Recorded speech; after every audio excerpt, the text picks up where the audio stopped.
of the evening, which would not be an unpleasant prospect, but we do have to consider people's schedules. So in that eventuality, I will endeavor to open the meeting here and introduce you to our speaker. First off, I wanted to thank David Bangsness, whose unrelenting dedication to this project has made it really all possible. And also Judy Adkins, who as president or chief facilitator of Atheists of Florida has lent us their Zoom facilities to use for this occasion, and who are active participants, of course, in the coalition. And finally, the officers and members of CORE. We have, let's see, Mark and David, of course, and I know I'm going to miss somebody. Rick. I think we have Bill Norsworthy, and Eileen is running duty on YouTube. Yeah. I'm sorry. Say Eileen again. Eileen is running duty on YouTube, Okay. monitoring chat and stuff. All right. Well, so let us therefore begin. In our time, the name of Charles Darwin, the anniversary of whose birth we celebrate today, February 12th is his birthday, and it is also the birthday of Abraham Lincoln. So quite a prodigiously endowed day, I'd say. But his name, Charles Darwin, has often been associated with controversy and conflict, most of it religiously based. But in the paramount perspective of human achievement, Darwin will forever be recognized as one of the most significant contributors to human understanding of the nature of our world and consequently to human well-being. The organizations of the Tampa Bay Coalition of Reason are pleased to present another in our annual, well, more or less annual, series of lectures in celebration and recognition of the foundational contributions of Charles Darwin to human knowledge. Today, we add yet another distinguished voice to the list of thinkers who carry on Darwin's legacy. The National Center for Science Education provides information and resources for schools, parents, and concerned citizens working to keep evolution and climate science in public school science education. They educate the press and public about the scientific and educational aspects of controversies surrounding the teaching of evolution and climate change, and supply needed information and advice to defend good science education at local, state, and national levels. Among their 4,500 members or so are scientists, teachers, clergy, and citizens with diverse religious and political affiliations. Dr. Eugenie Carroll Scott is a physical anthropologist, a former university professor, and educator who has been active in opposing the teaching of young earth creationism and intelligent designs in schools. From 1986 to 2014, she served as the executive director of the National Center for Science Education, a nonprofit science education organization supporting teaching of evolutionary science, and she is an active member of their advisory council. She holds a PhD in biological anthropology from the University of Missouri.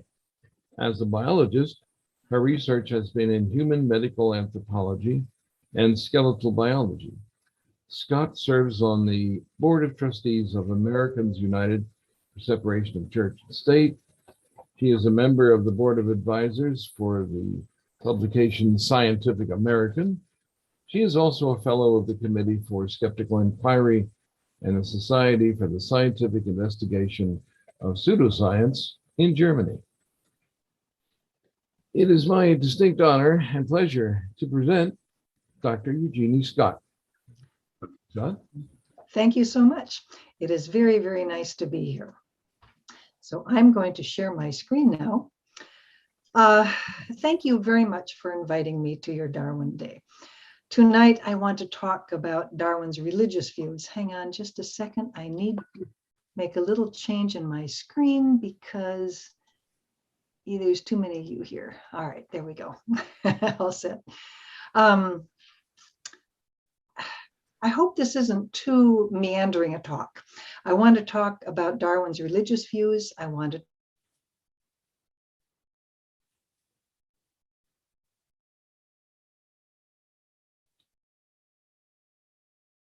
Dr. Scott, you got muted somehow.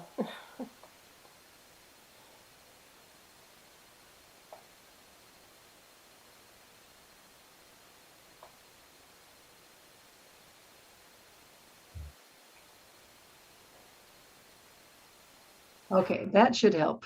But let's see if this does anything. Am I still muted? No, you're fine. Good. All right. Phew, there we go. What I was saying, although you probably didn't hear me, is that I'm hoping that this isn't too meandering a talk, that I want to talk about Darwin's religious views. I want to talk a little bit about evolution, and then tie all of this into humanism. To me, it all is is of a piece, but that's not guaranteeing that it will be for everybody else. So we'll see what happens. Well, to hear creationists tell it, Charles Darwin was a pretty awful person. He is regularly presented as an atheist, of course, partly because to a certain segment of creationists, no real Christian could accept evolution. So therefore, all evolutionists must, of course, be ipso facto creationists. But Darwin's religious views are actually more complicated than that, and I think rather more interesting as well. So let me tell you a little bit about Darwin. Charles Robert Darwin was born on February 12 in 1809, so today is his 113th birthday. He and Abraham Lincoln were born on the same day, but also the same year. And both obviously were extraordinary in different ways, but their life circumstances were quite different. Lincoln was born in a log cabin. Darwin was born in a mansion with 14 bedrooms. Abraham's family was poor and he worked hard from a young age, struggling for an education. Charles was born into a family of considerable privilege and had the best that early 19th century wealth could provide for his education, including going to 2 universities. I couldn't find a picture of Lincoln as a child, even as a young man. This is the earliest photographic portrait of Lincoln in 1848, when he was in his early 30s. The Darwins and Wedgwoods had paintings made of their children at several times when they were at different ages. Both Darwin and Lincoln lost their mothers at an early age, Lincoln at age 8 and Darwin at age 6. Darwin was raised by a gaggle of indulgent older sisters, Lincoln by an older brother and an often absent father. Both men, of course, were giants in their respective fields and changed the world. Charles was the 5th of 6 children, the second youngest, and as I mentioned, had a comfortable life in the Welsh town of Shrewsbury. His father, Robert Darwin, was a well-known and successful physician, and his mother was Susanna Wedgwood. Robert was a big man, 6'2", and obviously obese. Supposedly, he stopped weighing himself when he hit 230 pounds. But he also had an outsized personality and was reportedly rather overbearing to his family. The kids all pretty much straightened up pretty fast when the old man came into the room and did what they said and asked how on the way out. As I mentioned, his mother, Susanna, died when Darwin was 6, and he wrote later that he was troubled that he couldn't remember what she looked like. Remember, this is before photography, the early 1800s. This miniature portrait was found in Charles' brother's Erasmus's effects after Erasmus died, and Charles basically inherited his older brother's effects. And Darwin had never seen it before. Finally, he had a likeness of his mother, and he absolutely cherished this tiny little portrait. Darwin died 2 years later. Understanding the Wedgwood-Darwin connection is helpful in understanding Charles Darwin's religious ideas. Susanna's father was the famous potter, Josiah Wedgwood, and Robert's father was the famous physician, inventor, poet, libertine, social critic, general all-round polymath, Erasmus Darwin. These two men were giants of the 18th century, part of a group of Birmingham area movers and shakers who were essential in bringing the Industrial Revolution to England. This group of individuals met on the Monday closest to the full moon for dinner and lots of wine and beer, fellowship and conversation. Closest to the full moon meant they could return to their homes on relatively well-lighted streets, which was a safer time to be out to avoid robbers. They called themselves the Lunar Society. In addition to Wedgwood and Darwin, the group of luminaries, included Matthew Boulton, a manufacturing entrepreneur, Joseph Priestley, discoverer of oxygen and other gases, and Priestley also was a Unitarian minister.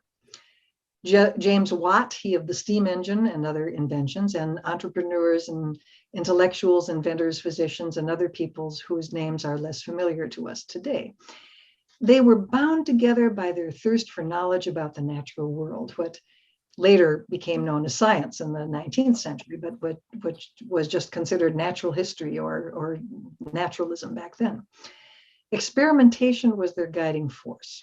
Wedgwood experimented with different techniques to produce potteries of different types, and Boulton experimenting with different types of metal and machines for manufacturing the buckles and buttons and coins and other goods in his factories and other mechanical devices. And of course, Erasmus Darwin, who experimented with electricity.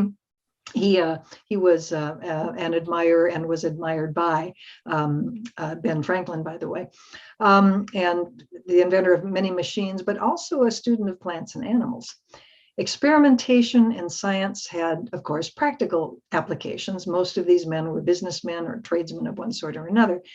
But experimentation was also at the heart of their generalized Enlightenment orientation. These guys were really into science. One thing they had in common, another thing they had in common, is that none of them were titled.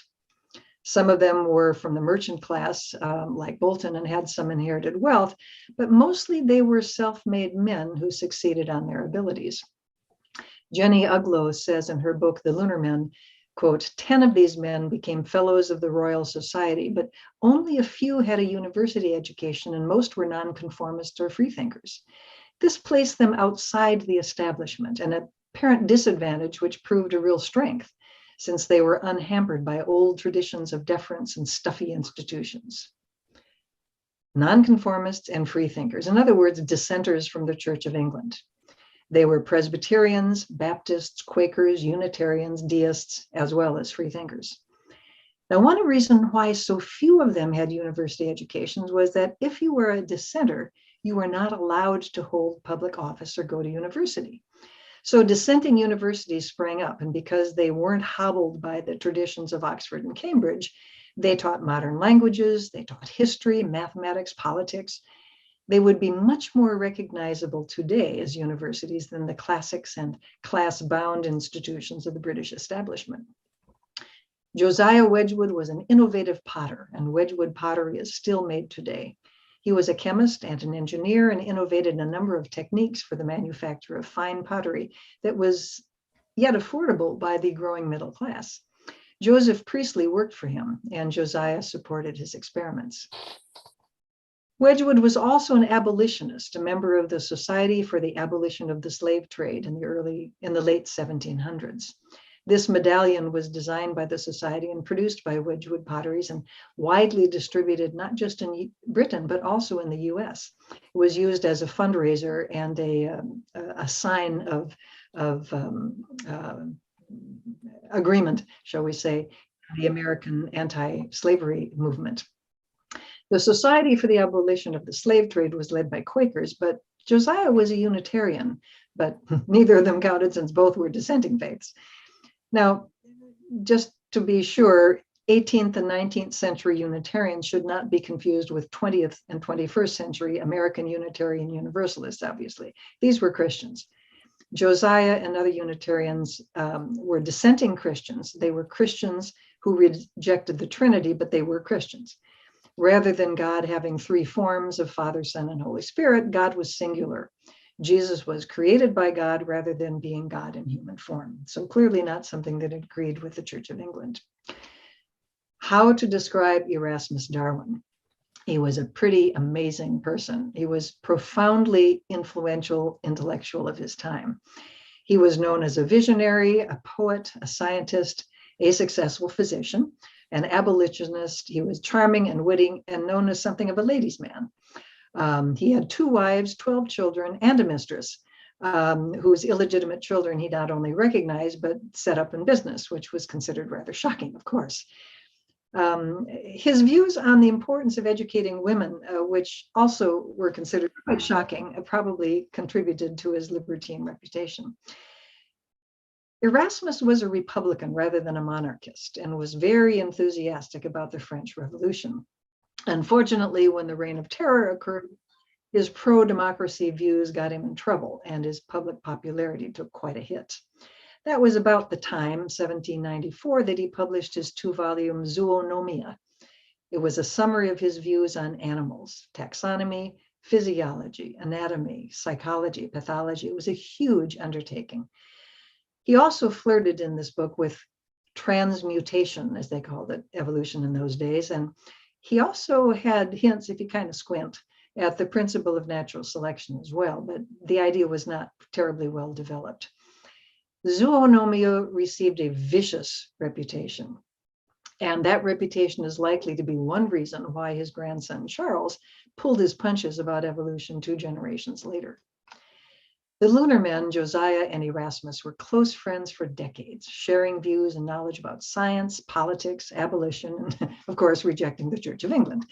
Josiah was a Unitarian, but Erasmus didn't belong to any denomination. Erasmus is described by scholars alternatively as either a deist or an outright atheist. Although he and Josiah were close friends and allies, Erasmus had a derisive opinion of Unitarianism, referring to his friend's faith as, quote, a featherbed for fallen Christians. I can almost hear him snorting that now. Unitarian ministers are often trained in the same seminaries as congregational ministers. And I've heard UU ministers refer to Congregationalists as Unitarians who still think there's a God. So it continues. The children of the 2 great friends grew up together, all of the children, visiting often back and forth from Wedgwood's home and Darwin's home. Susanna and Robert were in some ways destined for each other. It wasn't an arranged marriage, but in a way it was inevitable. They married in April of 1796, 2 years after Erasmus had published Zoonomia, and of course was feeling the brunt of its rejection. The political setting was not conducive to the Unitarianism of the Wedgwoods or the atheism of Erasmus Darwin. The panic over the French Revolution resulted in the 1791 Birmingham riots, during which Priestley's chapel was sacked and he was forced to run for his life. Wedgwood had to hire men to protect his factory and avoided financial ruin thereby. A few years later, in 1793, monarchist England joined other monarchies in Europe to oppose the French Revolution and Napoleon. So clearly, this was not a time to be proclaiming Republican or dissenting tendencies. Robert and Susanna Darwin played it safe. They had 6 children who were baptized in the Anglican Church. Susanna, however, quietly took the kids to the Unitarian Church when they were young, but they certainly did not make a big issue of it. So Charles Darwin had a conventional Anglican Christian upbringing. Robert and Susanna had 6 children, and Darwin was second youngest. His older sisters raised him after the death of their mother, but only he and Sister Carolyn married and had children. And you'll notice on this family tree here that both Charles and Caroline married Wedgwood cousins.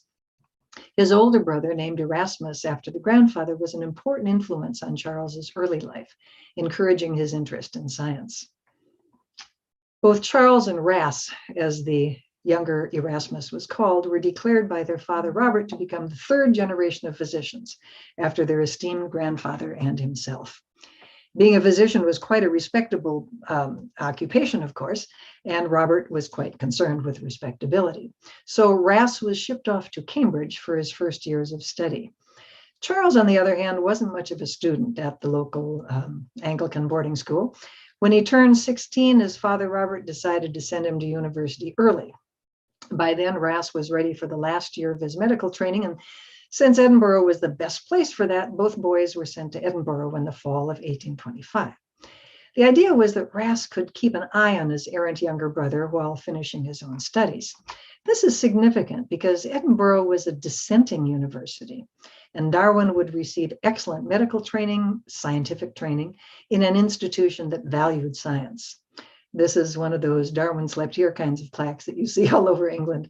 I came across this while walking the steep hills of Edinburgh a few years ago. Edinburgh was one of the shining lights of the Scottish Enlightenment from the late 1700s and 1800s. Thomas Jefferson said, quote, "No place in the world can pretend to a competition with Edinburgh in reference to science." So what did Darwin do in Edinburgh? Well, not much medicine. He hated his medical classes, thought them boring, and was squeamish about surgery. In his autobiography, he reports running out of a class, literally getting up and running out of the class, involving an operation on a small child. Remember, this is before anesthetics, who was being held down on a table and operated on. Instead, Charles plunged into the social life of a student. This is not Charles, by the way, but it's a drawing of a contemporary undergraduate student. Imagine, if you will, the life of a mid-19th century undergraduate. They had to wear their caps and gowns at all times they were outside their lodgings. This is so that the police could recognize them, talk about in loco parentis, right? And properly monitor their behavior. A student could be fined for being caught out of uniform, so to speak. It looks kind of like the early Harry Potter movies where the kids are all wearing robes. But even if the police were perfectly happy to clamp down on these boys, that didn't keep several hundred students from getting into mischief. Biographies suggest a fair amount of drinking and dining among the all-male student bodies, and especially the joining of clubs or debating societies. Now, these societies were of various persuasions. Some specialized in politics or the classics or the arts, but there were those that specialized in science. Charles was drawn to the Plinian Society, which met monthly to discuss and hear papers on science. Robert Grant was one of the university professors who was associated with the Plinian Society and became an important influence on Darwin's scientific growth. Grant was professor of invertebrates and studied what we'd call today marine biology, although at the time he was referred to as a naturalist or a natural philosopher like everyone else. Darwin accompanied him on many collecting expeditions, and although he skipped his classes in anatomy and never took classes in dissection, Darwin learned how to dissect and improve his powers of observations from working with Grant. Now, Grant believed in this transmutation idea, what we'd call evolution. He believed that all living things had common ancestors and that primitive sea creatures and colonial organisms would help him recreate this organism. Grant was a materialist and adamant that science was sufficient to explain these things. The Bible was not needed. Once on a collecting expedition with Grant, Darwin was surprised to hear him spontaneously proclaim how much he admired Lamarck, who by that time was very old, but still around in Paris. Grant also admired Charles's grandfather Erasmus and spoke positively of zoonomia and its transmutation. In addition to being a freethinker, he was a Francophile, having been trained in anatomy in France by Cuvier. Neither transmutation nor Francophilia were very popular ideas. This all made Grant a little dangerous to be around for someone like Darwin, who had been raised with respect for his social position and discouraged from doing anything to jeopardize it. Attendees at the Plinian Society heard reports of scientific discoveries or disputes, but it was also something of a hotbed of democratic political views, partly because of the influence of Grant, but also because it attracted left-wing politically oriented students. It was also a hotbed of materialism from both students and professors, proclaiming that the traditional Christian theistic views of matter were disproven by the sort of science that was being reported in these very meetings. This is a page from the minutes of the Plinian Society meeting of March 27, 1827, during Darwin's second year at Edinburgh. The top portion is the dutifully recorded notation of the report by Mr. Darwin. Mr. Darwin communicated to the Society two discoveries which he had made. One, that the ova of the flustra possesses organs of motion. Two, that the small black globular body, hitherto mistaken for the young Fucus loreus, is in reality the ovum of the Pontavdella muricata. At the request of the Society, he promised to draw up an account of the facts and lay it together with specimens before the Society next evening. But it's really the next part of this that is of particular interest. Mr. Brown then read his paper on organization as connected with life and mind, in which he endeavored to establish the following propositions, 1, 2, 3, 4, and 5. That mind, as far as one individual sense and consciousness are concerned, is material. A discussion ensued between Messrs. Binns, Gregg, Dr. Grant, Ainsworth, and Brown, after which the society adjourned. You'll notice that Brown's presentation has been struck out from the minutes of the meeting. Mind and consciousness are material. Them's fighting words. To so forcefully proclaim materialism over theism and creation was too much, even for the lefty Plinian society. So Darwin was exposed to a fairly radical set of both social and scientific ideas while at Edinburgh. But Darwin didn't stay at Edinburgh. It was clear he was not cut out for medicine. And after 2 years there, mostly skipping or dozing through classes, he withdrew to return home. The stint at Edinburgh wasn't a waste of time, however. He developed considerably his skills as a naturalist under the tutelage of Grant and other professors. Desmond and Morris say, quote, Britain's best invertebrate zoologist had taught him to study minute detail while asking the larger questions. And that's an approach that typified Darwin's scientific life from then on. He also learned a lot of geology, which would stand him well later in life on the Beagle. His father, ever formidable. I mean, that's a formidable guy. Even his portrait is formidable. He was very concerned that Charles not be the idle rich. It wasn't becoming a gentleman, and it certainly was not in the Darwin Wedgwood tradition of having a productive life. Charles needed a profession, and obviously he wasn't suited to medicine. Robert thought of Charles a bit of a wastrel, really. All he wanted to do was hunt or collect, have fun with his friends and cousins. Robert worried that he would not be respectable. Now, all Charles really wanted to do was be a naturalist, so Robert decided the solution was for him to go to Cambridge Divinity School and become a country parson.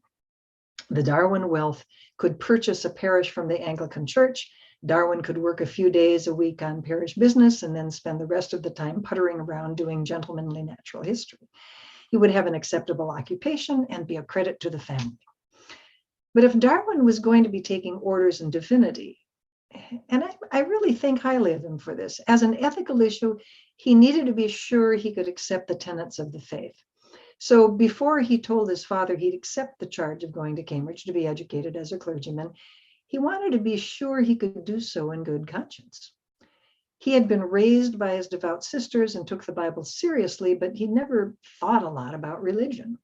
He just spent 2 terms at Edinburgh, where he had been exposed to a lot of new ideas about religion and some very formidable minds that rejected it. So he spent the summer and early fall of 1827 plowing through Anglican theology and decided that there was nothing objectionable in what he was reading. He could accept the 39 articles and other tenets of the faith in good conscience. By no means was he profoundly religious, but there wasn't anything in the formal theology of Anglicanism that caused him intellectual concern. Ending up at a small country parsonage began to sound better. Accordingly, in early 1828, he left for Cambridge with his brother Ras, who was to sit for his medical examinations that term. It appears that much of Charles's intellectual growth at Christ's College, Cambridge, was outside of the classroom, much as had been the case at Edinburgh. With his cousin William Darwin Fox, he participated in the beetle collecting craze that was sweeping the country, but he actually learned a fair amount about classification doing so. The botanist Henslow and the geologist Sedgwick helped hone his scientific skills, and he quite fell in love with geology. But Cambridge was no hotbed of enlightenment or free thought. His peers, like his cousin Fox, were themselves headed for the clergy, and the professors he most admired were thoughtful Christians. Ironically, what came later, Darwin's rooms at Christ College had been those of William Paley in the previous century. And Darwin read Paley and found himself convinced of the truth of the argument from design and other Anglican tenets.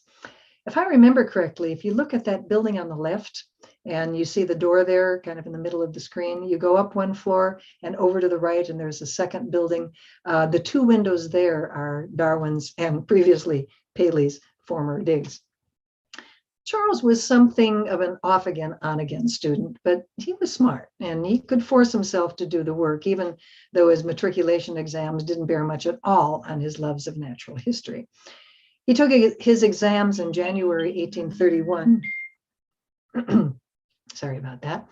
He took his exams on Homer and Virgil, which doesn't have a whole lot to do with either his interests or where he ended up. Paley was another day, but he did great on Paley. But he also had to have a day on mathematics and physics, which also is pretty much unrelated to what he was interested in. Darwin's no dummy. Out of 178 students who passed that year, Darwin was ranked number 10. When he left Cambridge that year, he was a pretty conventional Anglican. The plan was that he would return to take an extra year of theology and then become ordained. But of course, that didn't happen. Instead, he received an opportunity to travel around the world as naturalist and companion to Robert Fitzroy, the captain of His Majesty's ship, the Beagle. Now, I'm not going to go into detail about the voyage around the Earth in the Beagle. You probably know the outlines of the trip. He tramped all over South America, especially, collecting plants and animals, fossils, making geological observations galore. But this afternoon, we're trying to understand Darwin's religious views. So as interesting as the Beagle is, we're going to set it aside. The voyage of the Beagle was extraordinarily important in helping establish Darwin as a serious scientist, and actually got him out of becoming a country parson. The collections he sent back to England were stunning. And even before he returned, the Beagle trip took 4 years. People were talking about that young Darwin fellow. Even Robert Darwin agreed that his future would not be as a country parson, but as a gentleman scientist, admired and respected by members of his social class, which was fine with Robert. It satisfied the Darwin-Wedgwood legacy. So Charles gets back to England in 1836 and spends the next few years moving between London and his beloved Cambridge, parceling out his collections to specialists and beginning his own writing. As he had done earlier with Ras, his brother, Robert promised Charles an annual stipend, which would allow Charles to pursue his scientific career. Charles actually took some of that money and invested it in railroads and in other industries and ended up quite a wealthy man. Charles set about writing up the geology, botany, and zoology of the Beagle voyage. His around-the-world experience, though, didn't radically change his religious views. He writes in his diary of the good works of missionaries in bringing civilization to the heathen savages. He was an abolitionist. He was actually quite advanced compared to many people of his day in his views of non-European people around the planet, but he was a man of his time. But he had already started thinking about the consequences of his careful observations of the biogeography of plants and animals, especially island forms. It made more sense that island forms like these mockingbirds on the Galapagos Islands had arrived from the mainland and had diverged in place. That made a whole lot more sense than they had been created with small differences in adjacent islands. Never having been terribly devout in the first place, unlike Captain Fitzroy, his old Cambridge professors, or his sisters, that made it easier to see patterns and put them into new contexts. But science isn't the only thing going on when Darwin gets back from the Beagle voyage. England in 1836 was in considerable social turmoil. Whigs like the Darwin-Wedgwoods were in charge, and there was more pressure toward republicanism and more towards the constitutional monarchy that we see today in Great Britain. But also there were great economic inequalities and riots of working people both in the country and in the city. This was a source of alarm to the Whigs, who, even if they sought change in government, were pretty content with the capitalism that had provided their fortunes. Darwin returned to a society in which changes were in the air, but where there also were pressures to retain an economic and social structure that maintained familiar patterns. Religion certainly came into this with attacks on the corrupt Anglican structures that dominated, but simultaneously there was a strong belief that religion was necessary to maintain civilization. A couple of years later, in 1839, Darwin married his cousin Emma Wedgwood, solidifying the Darwin-Wedgwood bonds for another generation. Emma, of course, was very devout and worried considerably about Charles's detachment from religion. She worried that after death, she and he would be separated. His father, Robert Darwin, himself probably a deist, or maybe even an atheist, warned Charles against marrying a second-generation Wedgwood because of their piety. You know, featherbed for falling Christians and all that. His own marriage to Susanna had suffered because she was far more religious than he was. Nonetheless, Charles and Emma apparently had a long and happy marriage, but Darwin definitely pulled his punches regarding religion and rarely, if ever, spoke publicly about his religious views. In his autobiography, which, by the way, was written for his children and not for publication, it was only later after he died that one of his children published it. In the autobiography, Charles writes that during 1837 and 1839, he thought a lot about religion, perhaps because of this impending marriage to Emma. But I had gradually come by this time to see that the Old Testament, from its manifestly false history of the world, with the Tower of Babel, the rainbow as a sign, etc., and from its attributing to God the feelings of a revengeful tyrant, was no more to be trusted than the sacred books of the Hindus or the beliefs of any barbarian. Throughout his training at Edinburgh and even at the more religious Cambridge, it had been impressed on him that science was possible because the universe was governed by laws. Science was an effort to explain the world by bringing phenomena under general laws, and Cambridge especially. God was the author of laws, but it was clear that regardless of ultimate cause, science alone could understand and explain the world. As such, there was no need for miracles. By further reflecting that the clearest evidence would be requisite to make any sane man believe in the miracles by which Christianity is supported, that the more we knew of the fixed laws of nature, the more incredible do miracles become. By such reflections as these, I gradually came to disbelieve in Christianity as a divine revelation. And remember that Darwin had trained himself to not conclude anything without solid evidence, and he could not find evidence for Christianity. Still, he wrote that he tried to, quote, invent evidence that would suffice to convince me. Thus, disbelief crept over me at a very slow rate, but was at last complete. The rate was so slow that I felt no distress, and have never since doubted, even for a single second, that my conclusion was correct. He then goes on to make an extraordinary statement.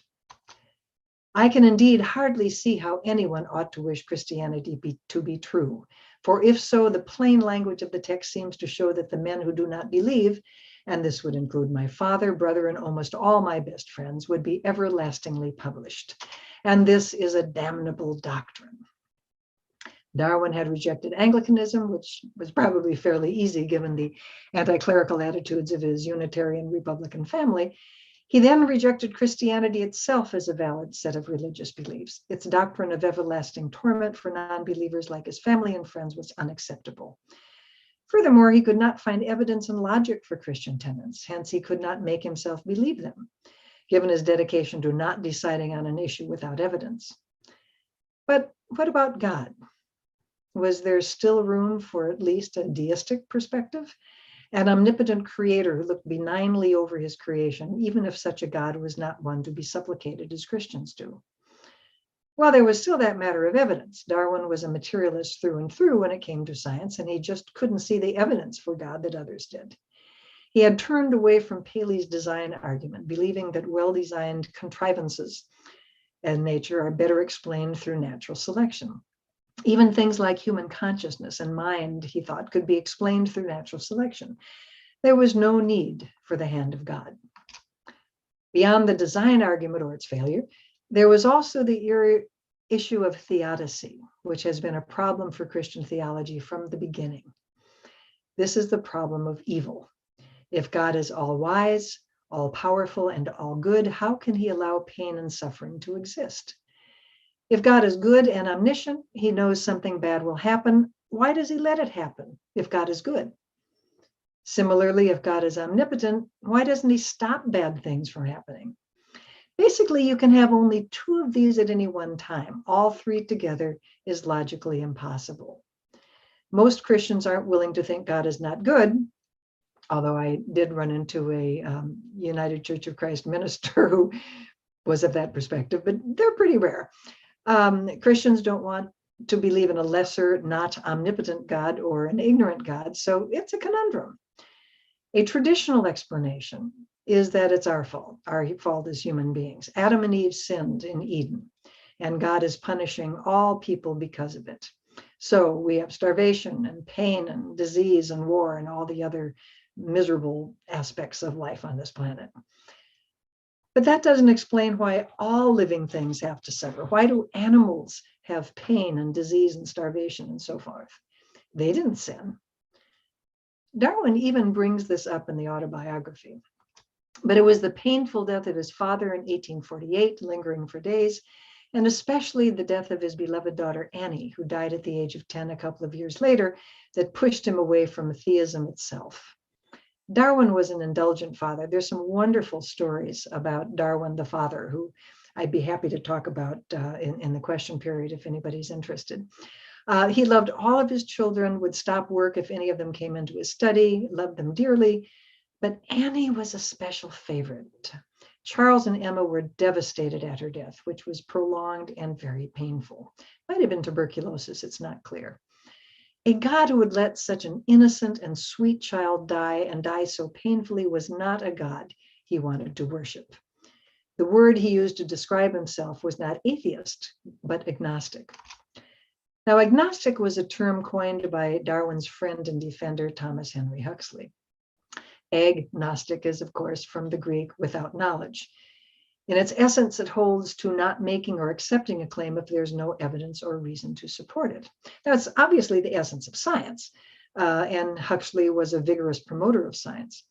When it came to religion, the attitude of the agnostic was to suspend judgment, because, as Huxley perhaps apocryphally said, in this world we cannot know about the existence of God. An atheist in the 19th century, on the other hand, was somebody who definitively rejected the idea of God. Darwin said on more than one occasion that he was not an atheist, but an agnostic. But he never talked publicly about his religious beliefs. And the only reason we know of him is because of his autobiography and letters written privately to friends and other correspondents, likely to spare Emma's feelings, because as a devout Christian, she worried that she would go to heaven and he wouldn't, as a non-believer. It was indeed a damnable doctrine. So what can we say about Darwin's religious journey? Well, like all of us, he was affected by his family, his personal history, and the events and currents of his time. Both the Darwins and Redwoods sought respectability and got it partly through not rocking the boat. The harsh treatment of Erasmus Darwin's Republican atheist views and the reception given to zoonomia left a hesitation for 2 generations to not color too far outside the lines.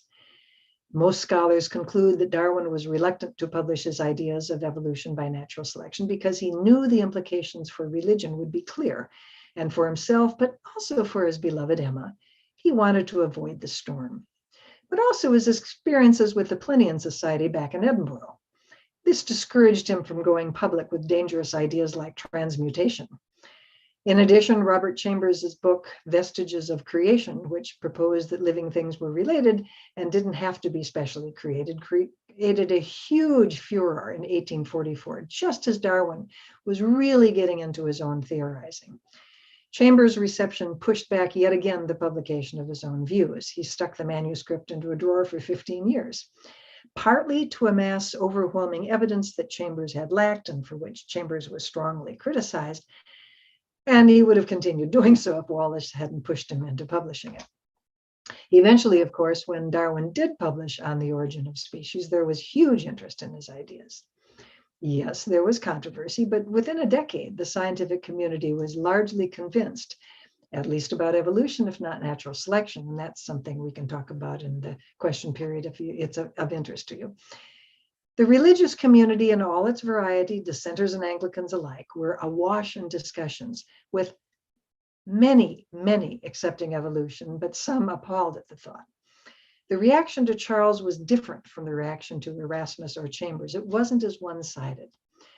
In a sense, the pressure to conform was reduced. There also were personal issues that shaped Darwin's religious views.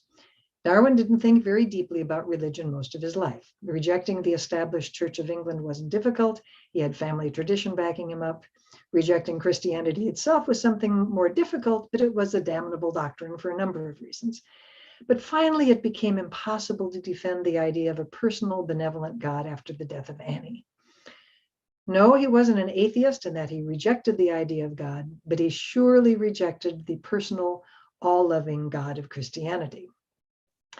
Well, what about his most important contribution to science, the theory of evolution by natural selection? Humanism consciously includes evolution as part of its philosophy, and evolution appears prominently in all three humanist manifestos. Given that evolution is often perceived as inherently anti-religious, which, by the way, I don't agree, but that's a topic for another talk, this is not a surprise. As a non-theistic ideology, humanism tries to find meaning in science, philosophy, and what is good about beliefs from a wide range of human cultures and traditions. So how might humanists make sense of the science of evolution in a philosophical context? The late biologist E.O. Wilson, and that's the first time I've ever said that in a talk, and it's very sad. He died last month. E.O. Wilson commented that evolution is the best myth we will ever have. Well, what does he mean by that? He obviously is not using myth in the sense of something untrue or false. I mean, he's an evolutionary biologist. By myth, he meant an explanatory story of where we came from and why we featherless bipeds are the way we are. I want to explore this idea of evolution as myth because myths are extraordinarily important to people. Now, all societies have myths, whether ancient or modern. Myths explain and symbolize ideas that are important to a people. The Little Engine That Could is an American myth symbolizing important values to us. We believe strongly in perseverance and hard work, eventual success as a result of grit. I think I can, up goes the little train. Whether myths are true or not, newsflash here, there are no talking steam engines, no talking snakes. That's not the point. The point is that myths are some of the most important things a culture has. It's a way of maintaining group identity and was as true of ancient Hebrews learning the myths of Genesis, which, by the way, symbolizes, among other things, the importance of keeping true to the one God of the Hebrews in the face of constant conquering and subjugation of the Hebrew people by polytheistic religions around them. So how does evolution work as myth? Well, please pardon me for a moment because I need to define some terms. Most people have an understanding of evolution that's mostly correct, but which rarely is completely correct, sorry to say. So let me just tell you what I think about religion. It's a three-part idea. There's the big idea of evolution, common ancestry, descent with modification. There are the patterns of evolution, the forms that the tree of life takes as it branches through time, and the mechanisms or factors that bring about evolution, the processes of evolution. Natural selection obviously is extremely important, but there are non-selective mechanisms as well. There's developmental mechanisms. There's lots of ways there's lots of discussion about the factors or mechanisms of evolution, the processes. Evolution consists of the big idea of common ancestry and the pattern and processes of evolution. So let's look at all three of these if we consider the idea of evolution as myth. How well does evolution work as myth in the sense that I've been talking about it? Well, when we look at the patterns of evolution, we see little mythic inspiration, whether pandas are bears or raccoons, or if the Thanksgiving turkey is a descendant of dinosaurs, isn't going to be much use in symbolizing culture, values, or norms. We see a bit more possibility of evolution as myth with the processes of evolution, especially natural selection. There's a rather long history of ideologues seizing on natural selection to support their views. Capitalists like Andrew Carnegie promoted evolution by natural selection to promote capitalism. Henry Russell Wallace was a socialist. He supported his views with natural selection. Peter Kropotkin argued for anarchy using evolution and natural selection. Vernon Kellogg's pacifist views were quite compatible with natural selection. It seems illogical that one science could simultaneously support all of these different economic and political views. I think it's safe to presume that ideologies are using powerful scientific principle for their own purposes. Now think about this. If a myth has too many meanings, it's not effective in a culture. If the little engine that could was about grit, but also was about what a sap you are to cars over the hill without payment, then it would be a very good myth for our culture. And natural selection has too many meanings. So I would argue that despite efforts, natural selection doesn't work very well as myth either. The best hope of evolution as myth comes, in my opinion, in the idea that all living things share common ancestry, the big idea of evolution. I would contend that common ancestry is mythic in its ability to provide a sense of place in the universe, a view of where we as human beings and individuals stand relative to everything else. It surely is mythic to creationists. As religiously conservative Christians, creationists believe that the Bible is not only true, but it is a unified whole. In this cartoon, the reader says, the 6 creation days in Genesis isn't important to Scripture. I'll just take the 6 days out, and finds that the whole Bible unravels as a result. So anything that challenges Genesis challenges the entire Bible. Genesis to Revelations is all one piece. And evolution is incompatible with the literal reading of Genesis. So if evolution is true, then Genesis and the entire Bible must be false. That means there is no God. If there is no God, there is no salvation. So you can see that evolution is a powerful myth. The loss of salvation, they believe that without religion to guide us, we will not behave morally, with terrible consequences for society. Without God, there's no morality, they believe, so people will not know how to act. The caption says, if this is what Johnny can read and write, then this news shows that Johnny really understands his lessons. Without the Bible and God as moral rudder, we will have no guidance. This is evolution as myth viewed through creationist eyes. Now, other theists take a more benign view of evolution, a view, by the way, that overlaps with that of many humanists. Catholic theologian John Haught is an example. Jack Haught was the theologian that we brought in as an expert witness in the Kitzmiller versus Dover trial. He was brilliant, by the way. He's a process theologian. Now, he reworked a famous statement by the geneticist Theodosius Dobzhansky, who wrote, "Nothing in biology makes sense except in the light of evolution." Jack wrote, "Nothing in theology makes sense except in the light of evolution." In process theology, God didn't create in 6 days and rest on the 7th. Rather than creatio ex nihilo, they believe in creatio continuo. God continues to create through the process of evolution, so the world and universe is expected to change rather than to remain static after 6 days. There's a huge amount of Christian theology around evolution, compatible with the view of God and God's action in the world. Both theists and non-theists have used evolution for mythic representation, and sometimes in the same ways as the same myth. Many process theologians hold views similar to those of religious naturalism. Here, evolution is used to provide a sense of purpose and meaning and place in nature, but within a scientific rather than a theistic context. Biologist Ursula Goodenough's Sacred Depths of Nature is an example of this, and looks at the history of the universe chapter by chapter, and then reflects on what this means to someone in a spiritual sense. Where is our place in nature? As Darwin himself said, there is grandeur in this view of life, which the religious naturalists embrace. Most religious naturalists reject the idea of the supernatural, although there are some theists in this movement. They tend to be from the deist end of the theistic spectrum, though, rather than believing in an active interventionist God. The Epic of Evolution suggests that there is a unity of all life, and because of this, humans have a responsibility to other creatures on the planet. Religious naturalists rarely embrace human exceptionalism. Humans do not have special dominion over other creatures, but instead should live in harmony with them as equal products of the process of evolution. This ecological focus grows out of the big idea of evolution, common ancestry with all living things. Similarly, evolution shows that all humans are closely related and descended from common ancestors relatively recently. This inspires as well as symbolizes the view that we have a responsibility to the other human beings on the planet.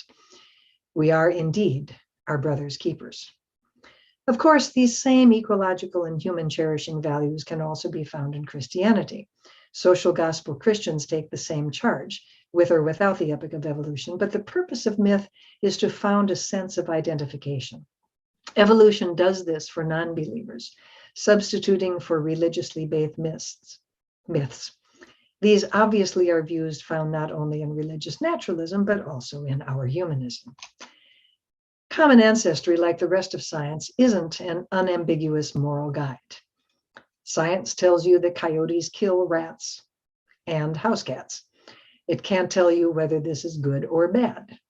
Darwin himself was very aware that natural selection has some pretty grim components. There really is a lot of nature red in tooth and claw.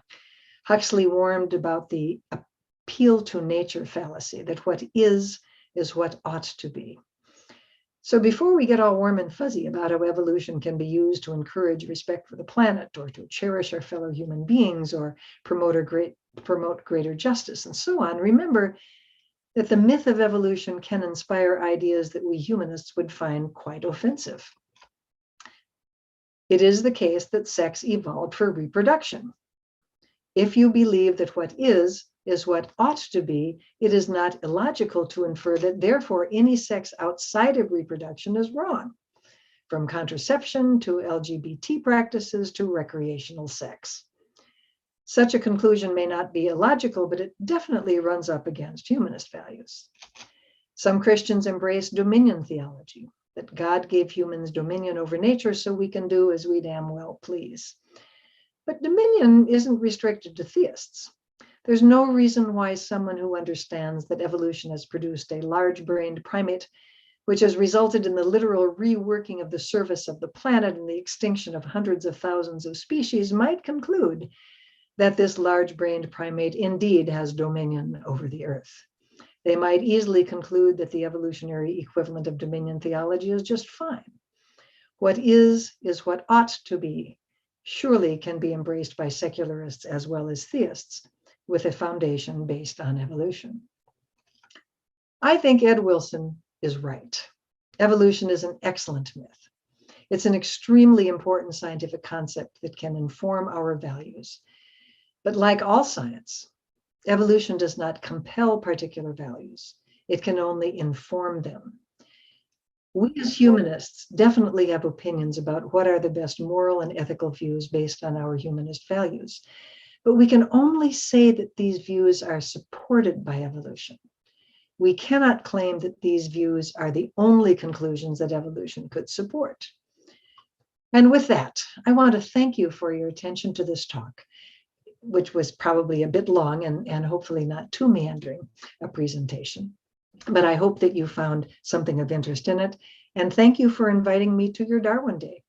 I mean, you could be watching Wait, Wait, Don't Tell Me, or listening to Wait, Wait, Don't Tell Me, but here you are. So thank you very much. Dr. Scott, it was just the right size. Thank you. And it certainly fit what certainly I expected.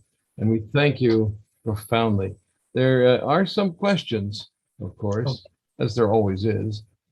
And first off, I want to give an opportunity if anybody wants to go down to the reactions tab on the lower part of your screen, and you click on that, you will see the opportunity to raise your hand.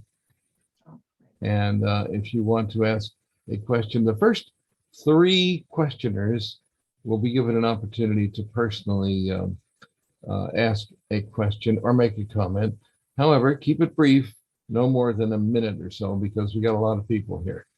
So having said that, I'm going to look at the participant list, and so far everybody's pretty happy because they have no questions. So as yet, that may change momentarily. So in the meantime, I will look at some of the questions that we do have here. Michael has a question. Michael Pollock, you have a question. Yeah, so they just find it interesting, Darwin came from this sort of, religious background. And even Alfred Russel Wallace seemed to have a lot of trouble letting go of his spirituality. I mean, he remained a spiritualist.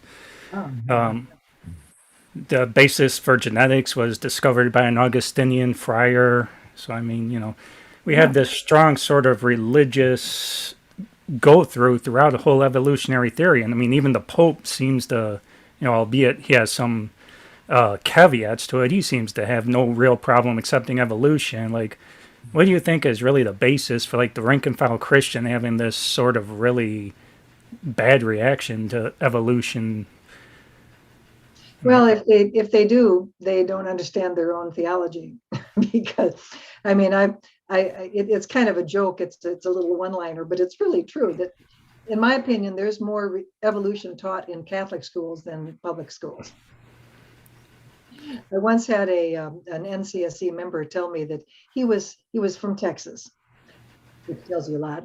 But he told me that he was sending his kid to Lutheran parochial school so that she would get evolution. Okay, so the standard Catholic and mainstream Protestant view of evolution is that it's the way God did it, and evolution's fine, no big thing, Where you find opposition to evolution is in conservative Protestant Christianity. I mean, leaving out Muslims and Orthodox Jews. I mean, but of the Middle Eastern monotheisms, it's Protestant conservative, religiously conservative Protestants where you have the problem, and that is because of biblical literalism. So it really is a theological issue, but the vast majority of Americans don't have to reject evolution because their religious beliefs do not reject it. That said, we humanists have to keep remembering that we are the minority. The vast majority of people in this country and the vast majority of people around the planet really are theists. And so you would expect then that the majority of scientists would be theists, just because the vast majority of people are theists. And so although it is true that survey research has shown that there's a lower percentage of acceptance of religion among scientists, it still is much higher than most people think. I mean, all scientists are not atheists. So evolutionary biologists can be Christians or people of faith as well. I mean, I don't know, this gets more into humanism and stuff too, but religion is not fundamentally about explaining the Cambrian explosion, right? You don't embrace religion because you want to know why water flows downhill or how photosynthesis works. Religion is a matter of purpose and meaning, and science isn't really. I mean, we humanists look at science and we use science to support and maybe inspire feelings of purpose and meaning, but as I was saying at the end, science cannot compel ideas of science and meaning, but that's what our humanist philosophy is about, and that's what religious beliefs are about as well, in my opinion. Well, thank you very much, Dr. Scott. And thank you, Michael. Let's move on to Twyla Gill. I was not brought up religious, so in the context and in conclusion of all this, I think most theists say that sorry, I write better than I speak, so that's why I was chatting. That's why Darwin can't be taken seriously, is because he's one of those horrible atheists. And so in this presentation, we find that journey was very long, not so, but in the end, he still ended up being an atheist. So how do we speak to that, to these people, to make this more of a conversation rather than allowing them to dismiss Darwin that way out of? Well, I mean, as much as I admire Darwin and find him a fascinating person, and I love reading and learning more about him, modern day evolutionary biology doesn't depend on Darwin. We have gone so far beyond what Darwin stood in the 1800s. This would be sort of like saying, like saying, you're going to base your physics on the views of Newton. Well, no, we base our physics on the views of Einstein and modern day physicists and so forth. We're not dependent on Darwin. And if you look around today, you'll find plenty of evolutionary biologists, even evangelical Christians, who not only are people of faith, not even born again, and who also believe that God works through the process of evolution to bring about the world according to his plan. I'm okay with that. I don't, I'm a non-believer, I'm a humanist, but I don't believe that everybody, free thought is not for everybody. And, I'm happy to talk with people about my beliefs, but I don't feel it's necessary for people to give up their religious beliefs in order to accept science. And if you are talking with somebody who's religiously conservative and say, oh, I can't accept evolution, they'll say believe. I can't believe in evolution because Darwin was an atheist. Just say, well, the Pope believes in evolution and he's not an atheist. And here I go again. As you get older, my friends, many people listening to this program, you will find that names kind of slip out of your frontal lobe just when you need to grab them. Francis Collins, the former head of NIH, is an evangelical Christian, and he is a thoroughgoing evolutionist. So there are, if they want to say they can't believe in evolution because of Darwin, then tell them about all the people who are of their same religious tradition who do accept evolution. So if it's legitimate to reject evolution because of Darwin, it's as legitimate to accept evolution because of modern day people who are conservative Christians. But they say he isn't a real Christian. Well, that's why NCSC has cultivated a group of evangelical Christians who accept evolution. They are our best ambassadors to their fellow congregants. Where I would send somebody, if where I have sent many conservative Christians who, said the science looks pretty good, but gee, I can't possibly believe in this stuff because then I have to give up my faith in God, like those cartoons I was showing. When I have a conversation with somebody like that, I say, well, go to biologos.org. That's a website of evangelical Christians. They'll tell you right up front. They are people who believe like you do. Go to biologos.org and just, read what some of these thoughtful Christians have to say about evolution. I'm a non-believer. I'm not going to have any influence with somebody like that, right? I mean, I'm written off already. I mean, I'm not a bad person. They might grudgingly admit that I don't eat babies or anything, but I'm not going to be able to be very persuasive. But biologos.org, another place is the American Scientific Affiliation, which is ASA3, numeral 3, ASA3.org. I guess somebody must have gotten ASA.org and they had to be ASA3. But the American Scientific Affiliation is another group of evangelical Christians, most of whom accept evolution. Lots of theistic evolutionists in both of those organizations. So you and I aren't going to convince somebody to that evolution's okay, because we don't come from their tribe. So we don't share their values and views as humanists. But somebody who does share their values and views can be persuasive. So send them to biologos.org or asa3.org. Okay, thank you again. And thanks also to Twyla. Next up, we have in our final questionnaire in the verbal format, because we need to take care of some of these other viewers. We're going to go until about 4:30 or until you collapse. I'm sure it could last until 4:30. Let's see. Let's go with Bill Norsworthy, the gentleman whose hand is raised. Thank you, Jim. I'm obviously you know a great deal about the history of Charles Darwin, and you kind of ended the story toward the end of his life, but a lot of things happened after the end of his life to get his ideas pushed out into the public domain. And I wonder if you could just elaborate on that a little bit. Well, Darwin's big Darwin referred to On the Origin of Species as one long argument. And the long argument he was making was that living things descended with modification from common ancestors by the process of natural selection. So evolution by natural selection was his big idea.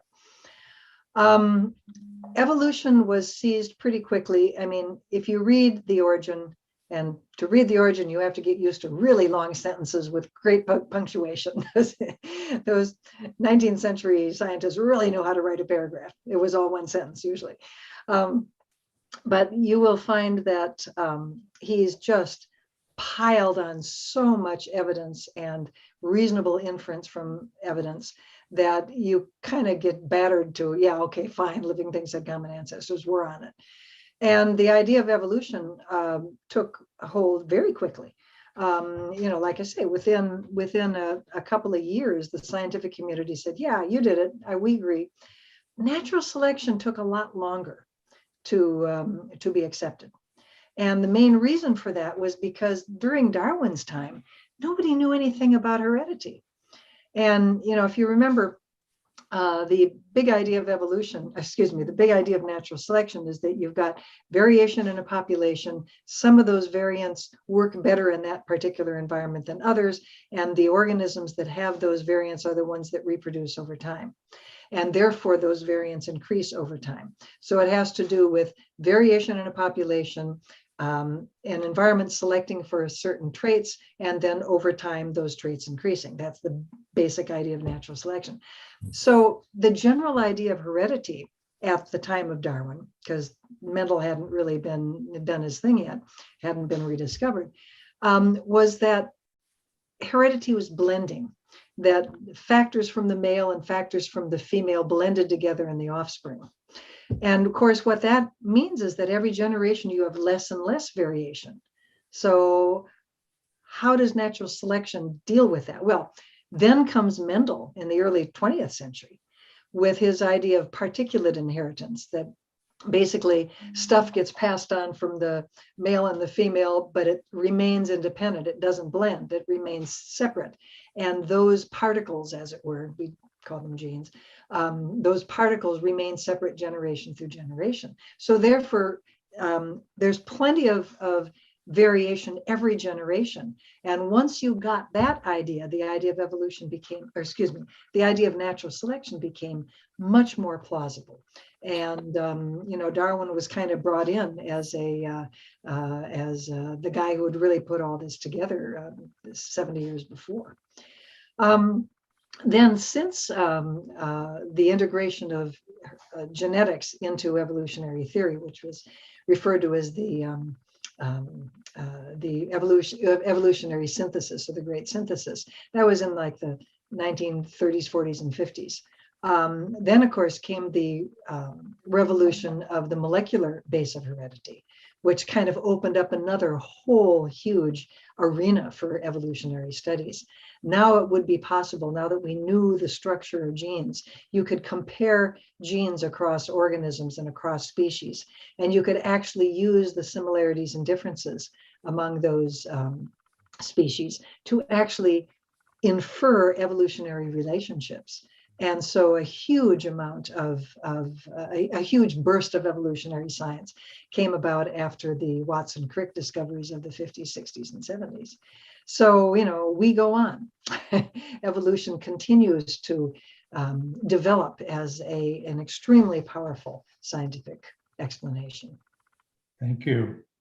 And thank you, Bill. And again, thank you, Dr. Scott. Your explanations are the very model of clarity and intelligence. And I can see why you're a science educator, as the title suggests. We have another question here from Adrian Bard. Question to Dr. Scott. Some people argue that social factors and population structure have a more important role than evolution in shaping future generations and the society. This will be due to the difference in pace of the two factors, rendering classical evolution theory secondary, if not even obsolete. What is your opinion on this issue? Well, it sounds like you're talking about cultural evolution almost, or the changes that take place in the society, those are not going to be based on genes. Those are going to be based on behaviors and values, ideas, memes, if you will, M-E-M-E. A meme is sort of the cultural equivalent of a gene, which can mutate and can spread through a population and be passed on generation to generation. Yeah, obviously, with cultural evolution, which occurs in a very tiny proportion of social mammals. Thus far, we've seen it obviously in Homo sapiens and in some of the great apes, the chimpanzees for sure, possibly gorillas, but social primates, and actually in some baboons as well. Social primates can pass on behaviors non-genetically from generation to generation, and that's basically what culture is. And yes, obviously, cultural change is unlinked from genetic change. But it doesn't mean that evolution is therefore passé or doesn't work, because evolution is still going on in terms of the genes that influence the people in those societies, or chimpanzees or baboons for all of that. And what we are learning about evolution is still very valid. I think that if that didn't answer your question, come back in the chat and try. I will try. I think that was pretty good. We have, let's see, we have some duplicate folks asking questions here. And I'll go back here to Twyla Gill, rather. She asked some question. Oh, wait a minute, that's a technical matter. Looking for a link. And Judy will have something to say about that as we close in terms of getting a link for this discussion. It's interesting, Michael Pollack says, that Darwin did have a copy of Mendel's work in his collection, but for whatever reason, he either didn't get around to reading it, or it just didn't make an impression on him. How would you? Yeah, that's such a fascinating story. That when Darwin was an incredible pack rat. It's one reason why we know so much about his ideas and the development of his ideas and changes and so forth and so on. That just as a little footnote here, that quote that I gave from his autobiography, that Christianity is a damnable doctrine. Well, in the first draft of his autobiography, his daughter Henrietta, because of Emma's influence, made that got crossed out, and it was only one of his sons who then re-edited the Henrietta version that put that back in again. So yeah, things certainly, we know a lot about Darwin because we got all of this information. And of course, he was a big man of his time, and so people would send him articles, and he had a huge correspondence, and everybody saved his letters, which is why we have so much correspondence. But someone had sent him Mendel's article, and Darwin had seen it and put it in a file someplace and probably never looked at it again. When you take that document out, the pages hadn't even been slit. I mean, he never read that article. Now, this would have been, it's just wonderful to imagine. Maybe this would make a great short story for somebody who likes to write science fiction or alternate fiction. What would have happened to evolutionary theory if Darwin had gotten an accurate view, if he had understood particulate inheritance and replaced it with blending inheritance in his work? The acceptance of evolution would have been much faster. Yeah, it's fascinating. There's so many myths, as it were, floating around in the false sense of the word myth, floating around about Darwin, like he wrote a foreword to Mein Kampf or something. But there was some correspondence with Karl Marx. Karl Marx did ask him to if it was okay to dedicate one of his publications to Darwin, and Darwin wrote him a very polite letter back saying, "No, that's not my thing." And he was a Whig and a capitalist, so he wasn't about to throw in his lot with the socialists. But there you have it. Okay. Well, it looks like we're right at the time, and we do have one last question from some stranger. Could it be said, in consideration of modern science fiction, Star Wars, Star Trek, and so forth, could it be said that myth encapsulates the aspirations we have for the future more than it is a validation of the ideology of the past?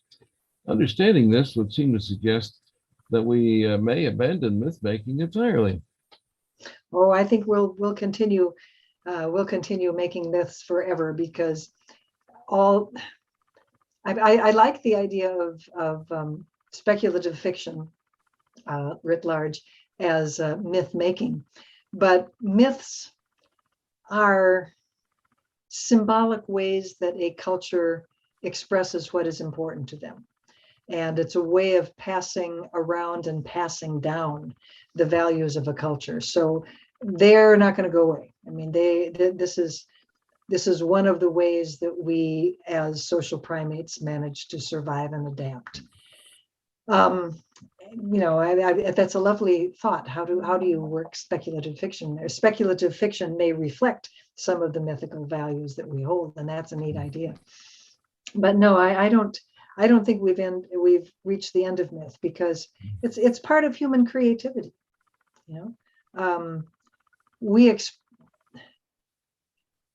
To me, the word ideology is not a dirty word.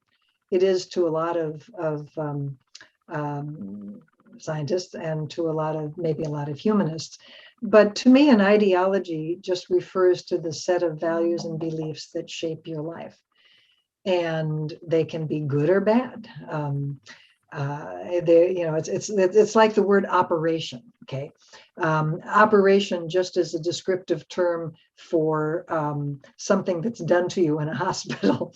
It can be a hip transplant, or it can be a lobotomy. I mean, it can be life-saving, or it can be dreadful.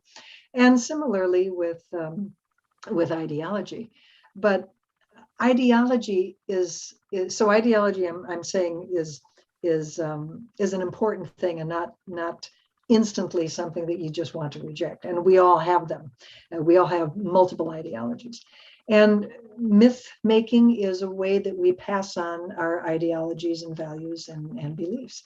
And that's just the way we're wired. That's the way these big brains of ours work. And I'm all for it.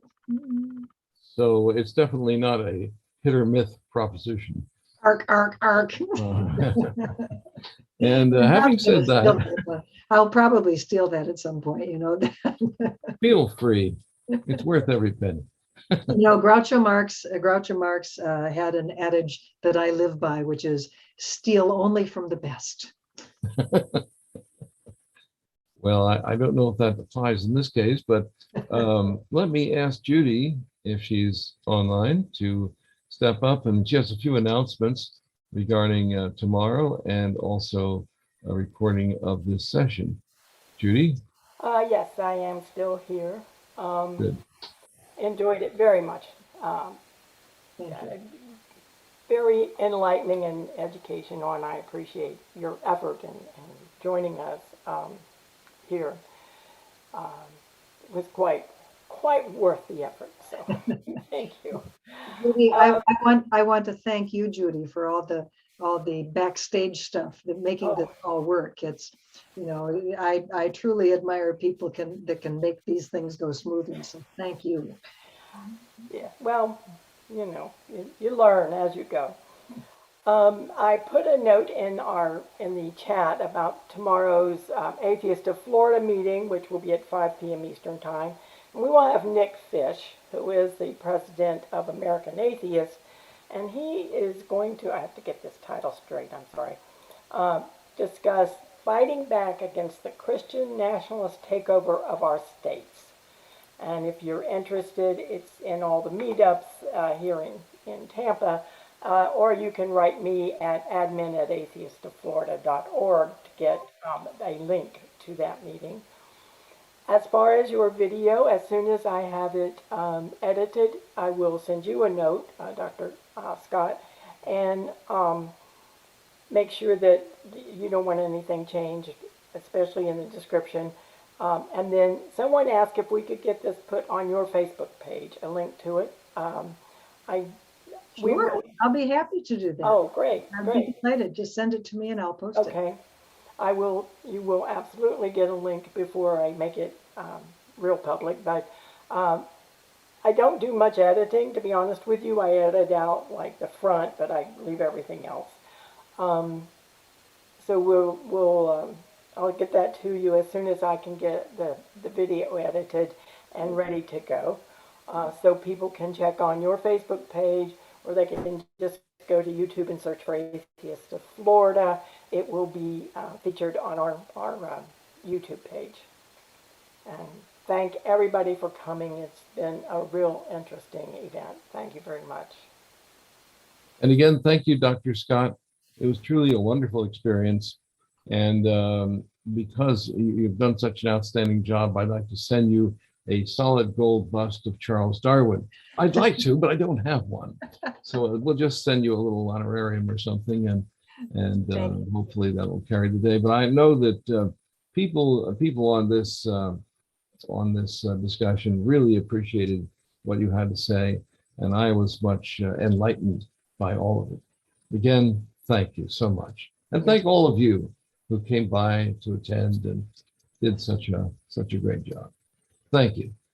I know. Bye.